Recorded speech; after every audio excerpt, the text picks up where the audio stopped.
برنج یه پیمانه. برنج باید 100% ایرانی و همچین برنج خوب و باحالی باشه. روغن مایه تونم روغن از این چیزا باشه، آفتاب گردون چیه، ذرت باشه. از روغن زیتون و یا سوسولبازی ها اصلا استفاده نکنید. نمک همچین نمک خوب و چی میگن خوش برابال باشه، همچین شوری داشته باشه و خوشمزه باشه. از این نمک دریایی و این قرتی بازی ها نکنید. نمک همچین نمک شوری وزن داره اصلا. مثل ماینز همچین ارگانیک و طبیعی.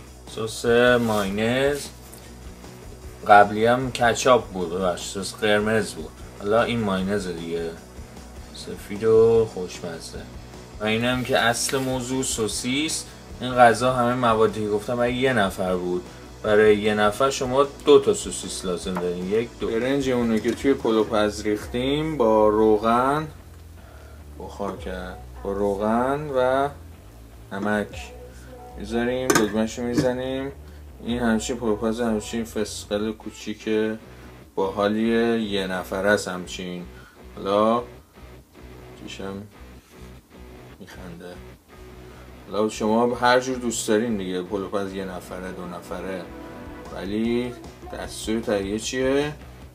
یه نفره. سوسیسا رو تکه تکه میکنیم به قطعات کوچیک. این اولش همیشه قبل اینکه درست کنم خام میخونم. سوسیس خام خیلی حال میده، ولی نخورید چه ضرره. اونم قطعه میکنم خیلی قشنگ ریز قشنگ. روغن میریزیم، بعدش هم سوسیسا رو همچین میزنیم. روغنتون باید اینقدر داغ باشه که اینجوری جلز ولز کنه، این قبل اینکه داغ بشه نریزید. برنجتون رو توی پلوپز در میره، اینجوری چپش میکنین توی.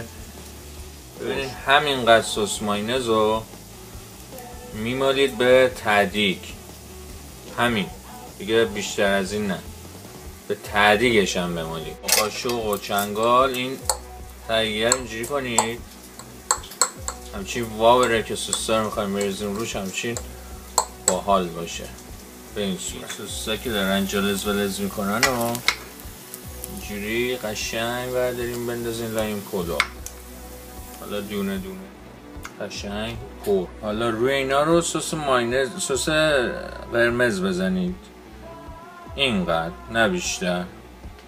خب و حالا با قاشق چنگال اینا رو قشنگ هم بزنید، یعنی برنجا بیارش روی اینو قشنگ هم. خب سوسیس پلو شما آماده است، میتونید نوش جون بکنید، خیلی خوشمزه است و استفاده امیدوارم برده باشید از این ویدیوی علمی آموزشی فرهنگی هنری اجتماعی آشپزی.